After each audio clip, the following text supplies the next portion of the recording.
अल्पसंख्यक विकास बोर्ड की महिला विंग ने मणिपुर में महिलाओं के खिलाफ हुई अमानवीय घटना का सार्वजनिक रूप से विरोध किया है। महाराष्ट्र महिला विकास बोर्ड ऑफ माइनॉरिटी डेवलपमेंट की अध्यक्ष फरहद देशमुख ने इस घटना पर कोई संज्ञान नहीं लेने के लिए केंद्र सरकार की आलोचना की है। आइए देखते हैं फरहद देशमुख द्वारा की गई अधिक जानकारी। वृत्त संकलन विभाग, सामना न्यूज, नाशिक। पुलिस को आगे करना है, जब जब मोदी करता है, पुलिस को आगे करना है, महिलाओं ने उठाना है। फरहद मैडम, आज आपने विधान भवन के बाहर एक आंदोलन किया था, आंदोलन मोर्चा निकाला गया था, तो उसके बारे में क्या कहना चाहोगे आप? देखिए, पहले तो मैं आपके चैनल से सरकार को एक नारा देना चाहूँगी, जो महिलाओं का करे अपमान वो सरकार है पशु समान। लेकिन मेरा ये मानना है कि ये सरकार जो आज बैठी है सत्ता में, ये जानवरों से भी बदतर है, क्योंकि जानवरों में भी कहीं ना कहीं एक दूसरे के लिए अंदर हमदर्दी होती है, लेकिन ये सरकार इस तरह नीचे गिर चुकी है। कौन सी सरकार? भाजपा सरकार, केंद्र सरकार जो है, आज मोदी सरकार चल रही है जो हमारे केंद्र में, वो अपनी राजनीति और अपनी सत्ता को बचाने के लिए इस हद तक के नीचे गिर चुके हैं कि उन्हें जनता का क्या हाल है, जनता कहाँ मर रही है, कहाँ जी रही है, उन्हें ये पता ही नहीं है। मुझे लगता है कि शायद केंद्र सरकार ये भी भूल चुकी होगी कि मणिपुर हमारे ही देश का हिस्सा है, इसीलिए पिछले 78 दिनों तक उन्होंने इस चीज़ों को हिंसा को जारी रखा, उस पर रोक लगाने की कोशिश नहीं की। तो उसके खिलाफ ही आपने आंदोलन किया था? उसी के खिलाफ। जिस तरह मणिपुर की घटना देखे हमने, बहुत वो हुई थी मई में, लेकिन आज जिस तरह से वो वीडियो वायरल हो रहा है, 2 महिलाओं को निवस्त्र ऐसे रास्ते में घुमाया जा रहा है, उनके साथ बलात्कार किया जा रहा है, तो ये हमारे लिए, हमारे देश के लिए बहुत शर्म की बात है। हमारी देश की संस्कृति पे एक तमाचा है। तो मैं ऐसी सरकार को धिक्कार भेजती हूँ, ऐसी सरकार पे लालच भेजती हूँ कि जिन्हें महिलाओं को खुद नारा दिए है कि बेटी बचाओ बेटी पढ़ाओ, लेकिन उन्हीं की सरकार में महिलाओं के साथ इस तरह से दरिंदगी की जा रही है कि हमें देख के भी ऐसे हमारी रूह कांप गई। तो ये सरकार कैसी है कि इनकी आंखें नहीं खुल रही। इनके बेटे को, इनके घर के लोगों को अगर एक टोल पर भी रोका गया तो उनके लोग पूरे टोल को तोड़ने निकल जाते हैं। उनके लोग महाराष्ट्र को चेतावनी दे देते हैं, लेकिन क्या ये बेटियां महाराष्ट्र की बेटियां नहीं है? क्या ये बेटियां देश की बेटियां नहीं है? इनके साथ हुई ऐसी दर्दनाक हादसे से उनकी रूह नहीं कांपती? तो शर्म आनी चाहिए। मैडम, जो आज आपने मोर्चा निकाला था, आंदोलन मोर्चा था, ये कोई पॉलिटिकल स्टंट था या ऐसी, मतलब नहीं, किस तरीके से? नहीं, हम कोई पॉलिटिकली पार्टी से समर्थन नहीं करते हैं। हमारी एनजीओ है अल्पसंख्यक विकास मंडल महाराष्ट्र, जिसकी तरफ से हम ये केंद्र सरकार का, मणिपुर सरकार का और बीजेपी गवर्नमेंट का निषेध करते हैं। आज आपको काफी रुकावट भी हुई आने के टाइम पे, आप हमें बता रहे थे, क्या रुकावट हुई थी, क्या प्रॉब्लम? जिस तरह से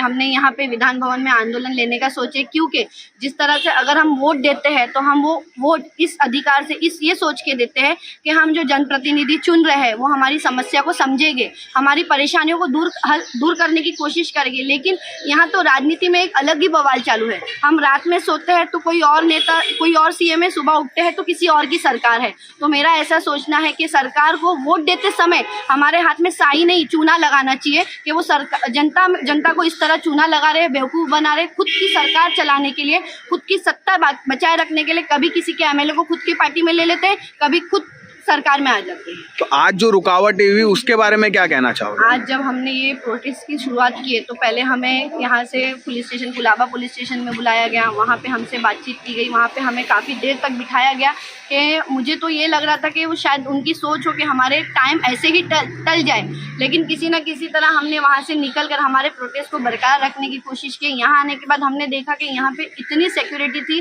कि एक तरह से हमारी भी ये सोच हुई कि शायद हम नहीं कर पाएंगे।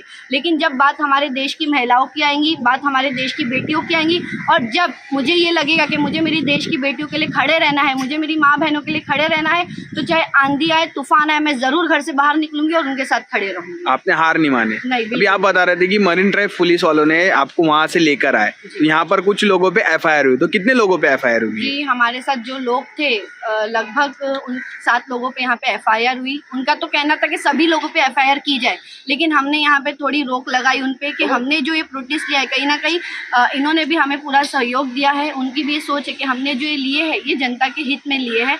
तो यहाँ के जो मरीन ड्राइव पुलिस स्टेशन में भी हमें काफ़ी सहयोग मिला और उन्होंने सभी लोगों पे ना करते क्या एफआईआर लिए? मतलब उन्होंने क्या बोलते हैं, 141 का किए और नारेबाजी का 144 का जो हमने नोटिस तोड़े हैं उसका, ऐसी कई चार्जेस हम पे लगाए हैं।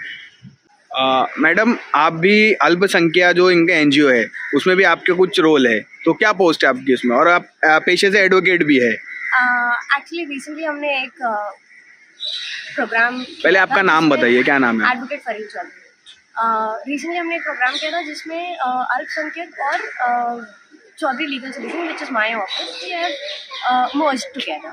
So for that reasons I am here to support her because she is standing up for the right cause, and that is the reason why I am here today.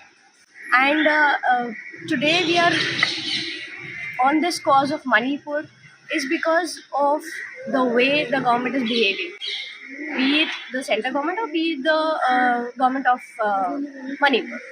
Because जो CM का भी statement आता है after 70 days कि ऐसा एक incident तुम्हारे सामने आया है तो तुम लोग ऐसे बिहेव कर रहे हो, ऐसे 100 इंसिडेंट हुए हैं तभी तो हमको इंटरनेट बंद करना पड़ा। तो मतलब तुम किसी चीज़ को सॉल्व नहीं कर सकते हो, तुम सब चीज़ों को छुपा सकते हो। ये गवर्नमेंट इसी चीज़ कौन सी, महाराष्ट्र के सीएम या वहाँ के सीएम? मणिपुर के। टॉकिंग अबाउट इंसिडेंट वहीं का है ना, हम उसी के लिए आज यहाँ है। तो ऑब्वियसली मणिपुर के सीएम के बारे में बात हो रही है और मणिपुर के इंसिडेंट के बारे में बात हो रही है। तो जब अगर किसी स्टेट का सीएम ही ऐसे बोलता है तो जाहिर सी बात है कि उनका प्रोपेगेंडा जो है ये समझ में आ रहा है क्लियरली कि हम किसी चीज़ को सॉल्व नहीं कर सकते, हम बस उसको ढाक सकते हैं।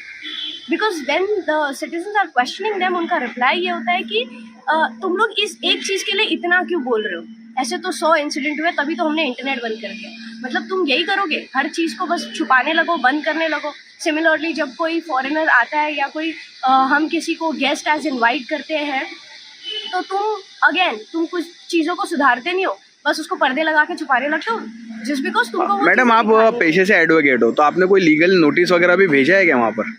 कहाँ? कोई मणिपुर में, मणिपुर के सीएम वगैरह को कुछ नोटिस, लीगल नोटिस वगैरह कुछ भेजा है क्या? No, we will do that, we are thinking of that and we will do that, but as such कोई लीगल नोटिस की बात नहीं है। ये एज अ सीएम ये उनका काम है करने का। नहीं, आप अपने तरफ से भी एक एलिगेशन वगैरह, नोटिस वगैरह, एप्लीकेशन तो कर सकते हो ना? That we will do for sure. आंदोलन हम करेंगे अगर मणिपुर पर रोक नहीं लगाई गई केंद्र सरकार की ओर से, मणिपुर की जनता को न्याय नहीं मिला, मणिपुर की बेटियों को इंसाफ नहीं मिला, तो बिल्कुल हम जेल भरो आंदोलन भी करेंगे। हमारे साथ काफ़ी आप देख रहे हो समाज से लोग जुड़े हैं, वुमेन राइट्स की मुंबई प्रेसिडेंट भी है।